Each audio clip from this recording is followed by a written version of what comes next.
Welcome to JWL Sports, where we review all the best sports clips from around the country. Now you're probably wondering, why should I watch over here instead of over there? Because over there, they don't care about what you have to say. They say this all the time. They talk down to us. They think we're just a bunch of clowns on YouTube, Twitter. But I think it's the opposite. I think we know exactly what we're talking about. So I read every single comment. So if you think what I'm saying is the most ridiculous thing you've ever heard, let me know in the comments below. If you think what I'm saying is the most amazing thing, then definitely please let me know. Either way, let's get into some discussions. Let's get into some fights. But ultimately, let's just have some fun. And please do consider subscribing. We are building an amazing community here, and it's turning into something truly, truly special. I want to build something that we all genuinely feel connected to, something that we're really excited to be part of, and I think we're well on our way to doing it. So without further ado, let's get to it. We're watching a clip of The Hurt with Colin Cowherd, talking about that ridiculously exciting game between the Chiefs and the Ravens. I don't know about you, but that was not a very exciting game. Obviously, like I keep saying, if you're a Chiefs fan or a Mahomes fan, you obviously enjoyed it and you're excited. But that game was it is just not the game that anyone was hoping for with regards to seeing these two great quarterbacks, Lamar Jackson and Patrick Mahomes, reigning MVP and a pastime MVP. Or future or going to be, they're both MVPs.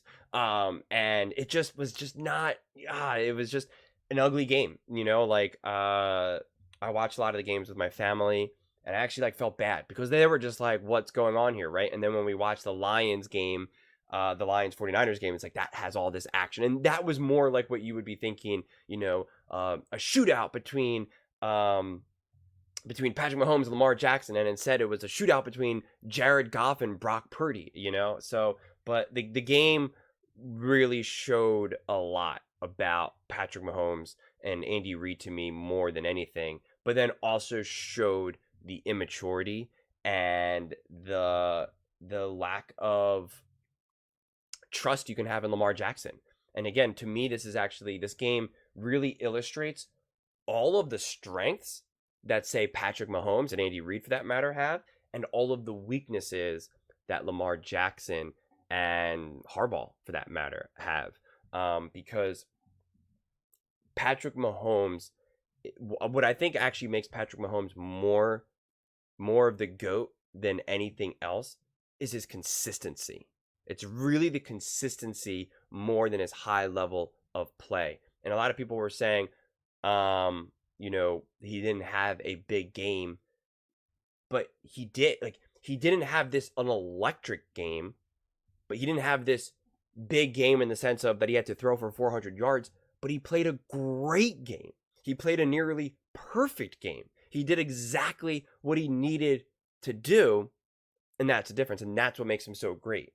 And again, that's what makes Andy Reid so great, because he's able to put Patrick Mahomes and the Chiefs in that situation to succeed, to be great, and minimize any types of mistakes. And you need someone like a Patrick Mahomes who can do that, And in a lot of ways, that was kind of what you saw Sean Payton yelling at Russell Wilson. It was pretty much like, you are not running this offense the way it needs to be run. You are missing the throws that are wide open, or you're taking chances when you shouldn't be. You're doing essentially what I'm telling you to do, and you're doing it wrong. And to me, that's what makes the marriage between Andy Reid and Patrick Mahomes so awesome and so iconic. And they're the best duo out of all time. Whether you want to argue whether or not Andy Reid is the best coach of all time or Patrick Mahomes is the best quarterback of all time, that's fine, right? You can argue that. I can understand that. But what you can argue is that they're the best coach quarterback duo of all time. I'm just not seeing how you could make the argument. And the problem is, especially with Brady and Belichick, is that they were on different sides of the ball. So it's just different. It's a little bit harder to evaluate in that regard. But let's see what Colin has to say. Them all year, they sputtered, inconsistent. I doubted them. I will never doubt Patrick Mahomes again. For the first time ever. And though Brady was great, I never really thought this when I was watching. But I saw something yesterday, and I thought, sitting on my couch, I'm watching the greatest football player that's ever played. I didn't see Jim Brown. It's not about points. I'm watching the greatest football player I've ever seen in Patrick Mahomes. It was like Tiger in the red shirt. Final hole, final round at the Masters. It was MJ when challenged, backed into a corner at Game 6. It's like a level above great. I think it's called historic. And again, I don't care about the trophies. Derek Jeter was always good, a 300 hitter. But what if he hit 380 in the World Series consistently? I've never seen a player increase his efficiency, not just productivity, his efficiency and judgment by like 30, 40% in the playoffs, on the road, against the best teams, against the best defense in the league. He throws no interceptions in the playoffs. Almost unthinkable. Brady had pick sixes in him, Super Bowls. Efficiency, up. Productivity, depends on the defense. But what you're watching just doesn't make sense. People aren't at their best on the road as a dog, facing relentless pressure, with an offensive line missing their best linemen and tackles this year who were spotty. It's not supposed to look like that. And the more you ask of Mahomes, very MJ, very Tiger, the more you ask of him, the more he rises to the occasion. I'm telling you, I'd never watched a football game and thought, that's the best receiver I've ever seen. Oh, that's the best linebacker I've ever seen. No, I thought that's the best player I've ever seen. I mean, sometimes I've seen this now. Miami, Buffalo, Baltimore. Weather, non-factor. He was great, minus 27. Buffalo, defense, pressure, no factor, yesterday. What was that? Then you add the fact that it's Andy Reid, Mahomes, Kelsey, Steve Spagnuolo, and Chris Jones. It's starting to feel a lot like those New England dynasties where had Josh McDaniels failed as a head coach, so you knew he was going to be loyal as an assistant. Brady, Belichick, Dante Scarnecchia. You had this layered institutional knowledge. You know, all these good teams in the league. The Niners, a great example. They're constantly losing assistants and replacing assistants. Spags is going nowhere. Andy Reid's going nowhere. Mahomes is going nowhere. The front office is going nowhere. You have so much confidence, big game experience, institutional knowledge in that building. In these big games, people play better. Gronk and Edelman and Brady, better. I'm watching Travis Kelce. It's one of his greatest games ever. Mahomes' efficiency, incredible. That was a masterclass from a dynasty with a lot more juice and a lot more fun than most of the New England ones. And I will never, ever doubt Kansas City again, and specifically Mahomes. All year long, drops, frustration, unrefined, sputtering, 17 points a game, trailing, bad first halves, bad on script, bad off script, not much after half. In the last 3 weeks, minus 27, Buffalo, in Baltimore. Flawless? Here's Patrick after. You never know how many you're going to get to, if you're going to get to any. And so it truly is special. Just to do it with these guys after what we've been through all season long, the guys coming together, it really is special. But I told them, the job's not done. Our job now is to prepare ourselves to play a good football team in the Super Bowl and try to get that ring. So the best roster many perceive the Niners will take on the best quarterback and the coach in Kansas City. We've seen it before. And if you recall, the Niners led going into the fourth, and then Garoppolo missed on what could have been the ceiling of the victory. Now it's another quarterback who's not viewed as elite, Brock Purdy, against a Kansas City team that remains the best coached and the best quarterback on the planet. Couple of weeks rest and prep.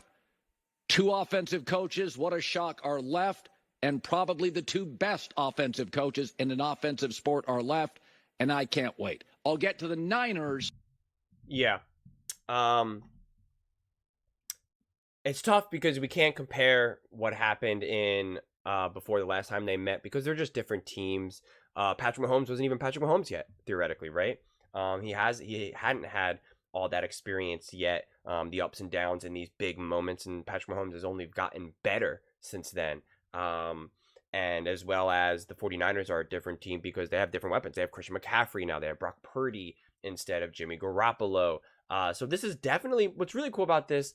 Super Bowl is I think there's a true question mark and coin flip of how this will go. Um, we just don't know. Again, anyone who claims that they know or have this prediction, congratulations, you're just deluding yourself, honestly, from my perspective, because you just can't know. I get it. If you're a Chiefs fan, you're going to be like, oh, the Chiefs are going to win. If you're a 49ers fan, you're like, oh, the 49ers are going to win. I get that. I do. But at the same time, this is a true question mark. And it's how I felt actually when the Eagles played the Chiefs last year.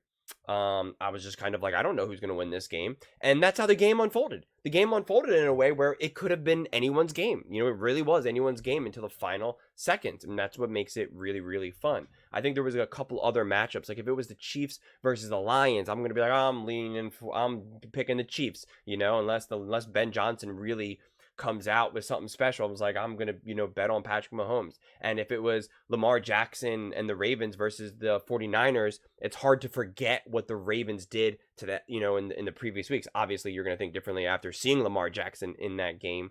But I would say in this past game, against the Chiefs. But I would say, there was just a couple other variations that the Super Bowls could have gone that would have just made it just maybe not as exciting. The Ravens versus the Lions. It's like, okay, like that's an interesting matchup. So with here, it's cool because, again, we're seeing the best quarterback of all time, from my viewpoint, the best head coach of all time in Andy Reid. And then we pretty much are having one of the best coaches of all time in Shanahan, an up and coming quarterback who, may very well be on his way to being, a very big deal in the league.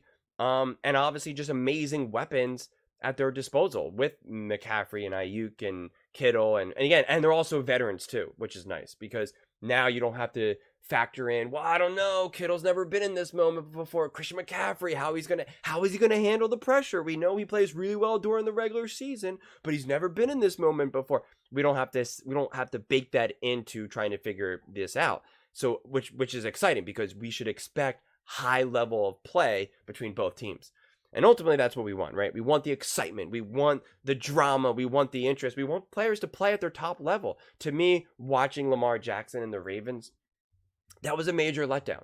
That was a major letdown because, the Chiefs absolutely won that game, but the Ravens also really shot themselves in the foot. They showed their immaturity. They showed that they weren't ready for the moment. Flowers doing the dumbest thing of reaching across the goal line. You're taught to not do that in Pee Wee football.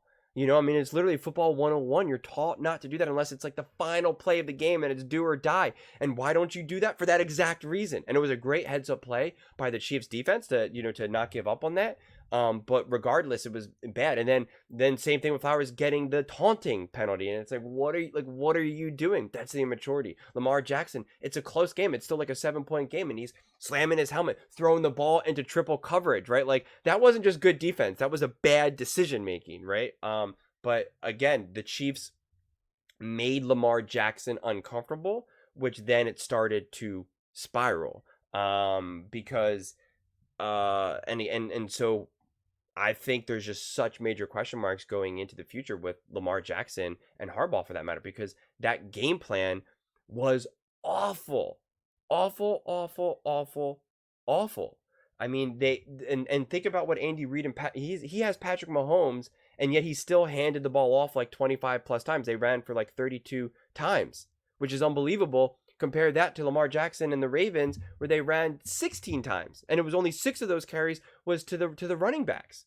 So what type of game plan is that? And that is, again, that's very little to do with the Chiefs defense in that regard. That's just bad offensive planning. But kudos to the Chiefs for still being able to do what they needed to do and pressure Lamar and make Lamar uncomfortable. They were able to successfully do that, and it's going to be really interesting to see what the Chiefs can do with Brock Purdy and the 49ers in that regard, because we saw when the Ravens made Brock Purdy and the 49ers uncomfortable, that game went disaster very quickly. But I think that ends up being a kind of a good thing for the 49ers, because they kind of learned and growed, and Purdy kind of probably that was definitely one of his worst games, if not his worst game of his career.